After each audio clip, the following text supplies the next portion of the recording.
রহমতের বাগান বানিয়ে দিন। দয়াময় মেহেরবান আল্লাহ, এই গ্রামে আপনি রহমত নাযিল করুন, এই গ্রামে রহমত নাযিল করুন, এই গ্রামে শান্তি দিন আল্লাহ, এই গ্রামে শান্তি দিন, মসজিদ মাদ্রাসা কবুল করুন আল্লাহ। আমার অনেক ভাইরা সকাল হলে পরে কাজ কাম করে, ওদের জন্য মনটা বড় কাঁদে। অনেক সকাল হলে শরীরে কঠিন ব্যাধি দেবেন না, ওদের শরীরে কঠিন রোগ দেবেন না।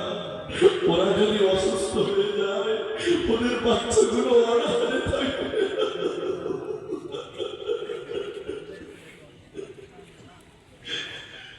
আমার অনেক ভাইরা অসুস্থ, অনেকে রোগগ্রস্ত হয়ে আছে। আল্লাহ সুস্থ করে দিন, সুস্থ করে